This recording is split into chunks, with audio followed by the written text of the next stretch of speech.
What is the greatest comeback to an insult you've ever heard? Joe Pine interviewing Frank Zappa. Joe, I guess your long hair makes you a woman. FC, I guess your wooden leg makes you a table. How does a dude named Pine have a wooden leg? What if it's mahogany or oak? I didn't even think about that. Good stuff. During World War I, Switzerland had a tiny standing army, but they were very skilled marksmen. Wilhelm II of Germany asked what 250k Swiss troops would do if he decided to invade with 500k German troops. The Swiss said, shoot twice and go home. 18th century British radical politician John Wilkes was told in Parliament by a political opponent, "Sir, I do not know whether you will die on the gallows or of the pox." Wilkes shot back with, "That depends, my lord, on whether he embrace your lordship's principles or your mistress." My grandparents used to bicker. My grandmother generally came out on top, as she was firier. One time though, she was asking him to do a bunch of stuff, and he muttered, "If you'd lose some weight, you could do it yourself." She fixed her gaze on him, and glowered. "I'm thinking of getting rid of about 200 pounds of useless fat immediately." He replied, "You're going to cut off your foot." Man, nobody bickers like old married couples bicker. They've had decades to perfect their craft. Also, they know practically everything about each other, including what will really hit home. Also, how to produce insults that are scathing in the eyes of others but not actually damaging to each other. If they truly wanted to dig into each other, they would have figured out how to make each other want a divorce by now.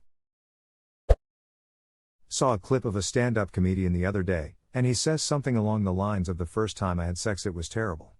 The first time I had sex." And a woman chimes in with, "You mean yesterday?" Crowd laughs for a while, and while the comedian is waiting for them to calm down, you can see the gears turn in his head. Once it gets down to basically a few chuckles, he just says, "Glad you remember," and the crowd just lost their shit. It was amazing. Okay, now we need the source of this clip. Here you go, U2.B. That man put that response in his pocket within 5 seconds, and just waited to return fire. You could see with every flash of his hands he was ready to retort, and was waiting to be heard. Lamau. A true comedian knows his timing is key. Someone yelled out in a Walmart, "I'm not ashamed of who I am." Another voice echoed back, "That's your parents' job." Back in middle school, I was at Walmart with a friend of mine looking for pants. Being a tomboy, I like to wear baggy boys' pants, nor did I wear makeup. Another kid came up to me and snarkily asked, "PFFT, what are you? A boy or a girl?" And without missing a beat I responded, "Why? Do you think him hot?" He just got flustered and walked away mumbling obscenities. This was the 90s, so the gender question actually was insulting to my 14-year-old brain. Not the greatest, but I still hold pride for my quick wit back then. Too bad that's all gone now. For some reason everyone in high school thought I was a lesbian, so a straight dude in my grade walked by me and was trying to make fun of gay bash and said, "Well, at least I don't like girls." I just kinda stared at him and waited for it to click. I'm an old but I didn't have chronic steady boyfriends when I was younger. They'd last a few months, maybe a year, and then long stretches of just an occasional date or two. I was always with my girls though. I had tight-knit friends and we did everything together, even going as each other's +1 to weddings when either of us kinda sorta knew the bride and groom but no one else and didn't have a boyfriend. People always wondered if I was gay, and though I wasn't, I really believed that it was such a stupid thing to even wonder about anyone. Like, who cares what someone's preference is unless you're attracted to them and want to know for obvious reasons. One time some super bitchy girl who was just awful to everyone, and was only a peripheral acquaintance at best, came up to me chewing her gum like a cow, with her friends off a few feet like a Mean Girls skit, and says, "So, like, are you gay? We always bump into you and your friends and never see you with a guy, so we're really just wondering." I'm 5'10", so towered over her. This was back when you could smoke in bars and I smoked then. The early 90s, and its hair and fashion of the time was embraced by all. I took a long drag of my cigarette, bent down close enough so she could smell my perfume and lip gloss shimmering, and said, "How bad do you want to find out?" My friends were howling and she teetered back to her friends on her stilettos saying, "Oh my god." It became my go-to response. I used to work with this like 70-year-old woman. She was our supervisor, and one day one of the ladies who worked with us told this old lady to kiss my ass, and the old lady replied, "Where do I start? You're so fat your crack goes all the way up your back." Gran, how many times do we have to tell you? We are not a crematorium. Quiet guy in my art class got called queerbait. He replied with, if I'm the bait then you're the catch of the day. My 10-year-old cousin was pushed aside by an older student at school who also felt the need to call him a gay child. My cousin told him not to get his hopes up. You wish became the kryptonite to gay jokes in my elementary school for a while growing up. Do your parents know you're gay? My first exposure to a trick question. Do yours? Yes, my parents know you're gay. Bravo. I asked my mother why she always wears makeup despite being in her 40s. She told me she wears makeup so she doesn't look like me. I was 9. Savage.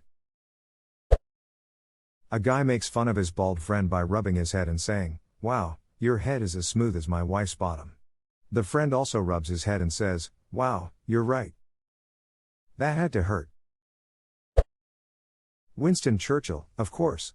Lady Nancy asked her, "Winston, if you were my husband, I'd poison your tea." Churchill, "Nancy, if I were your husband, I'd drink it." Winston, "You are drunk, disgustingly drunk." "Yes, madam, but you're fat. And when morning comes, I shall be sober."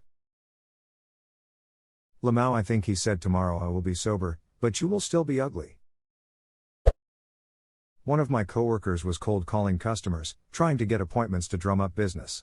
One of them told him to go duck his hand, and he responded with, "I've got that penciled in for 3. I should be done by 4 if you'd like to come in for an appointment then." The guy laughed his ass off, and ended up coming in for the appointment. You sure do talk a lot for never saying anything. In Mexico, we use the word cantinfleur for that. It comes from a comedian with a long career from the 30s to the 80s named Cantinflas, and that was his shtick, talking too much but never saying anything. Not heard, but read. Easily the Spartans reply to Philip II of Macedon. As Philip II of Macedon was conquering Greek city-states left and right, Sparta was left alone. Philip had achieved a crushing victory, and Sparta was relatively weak and without walls. Philip sent a message to the Spartans saying, "If I invade Laconia you will be destroyed, never to rise again." The Spartans replied with one word, "If." This is actually where the word laconic came from. Most ancient accounts make the Spartans sound like the masters of trash talk. The Persians also told them at one point their arrows would blot out the sun, and a Spartan replied that it'd be nice to fight in the shade. Also, it's a long repeated response, but when they were told to lay down their arms their response was, which roughly translates to "come and take them." My grandma asked my cousin, who'd had lots of partners and 2 kids at this point, if she was ever going to get married. "Cousin, it's not the same nowadays. We don't buy cars without test driving them first." "Grandma, yeah. But they don't let you put 100,000 miles on them either." Point goes to Granny. I was the one insulted, but not the one with the comeback. I was out with a coworker and her friends, and my buddy and I were leaving a little too early for her sensibilities. She jokingly got up in my face and said, "Smell that? Smells like pussy." A guy playing at the pool table next to us stepped forward and said, "I'm sorry, that must be me. I just ate. It was amazing." Small oath. Goddamn. That man knew what he was doing. He was just waiting to use that line. I've been called worse things by better people. For context, this was famously said by former Canadian Prime Minister Pierre Trudeau when he found out Richard Nixon called him an asshole. I didn't know that. That's awesome. My friend's mom said it when her son called her a bitch. That son of a bitch. In high school, we congregated in our cliques around the benches.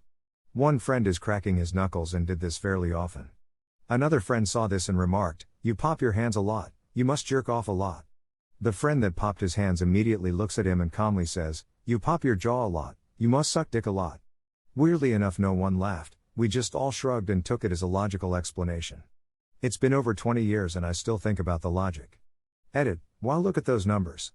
Thanks Internet fam. As for the informative comments about changing cliques to cliques, for the sake of the story I think I'll leave it as is. This comment just made me crack my knuckles. This comment made me pop my jaw. Try not to suck any dick on your way through the parking lot. No promises.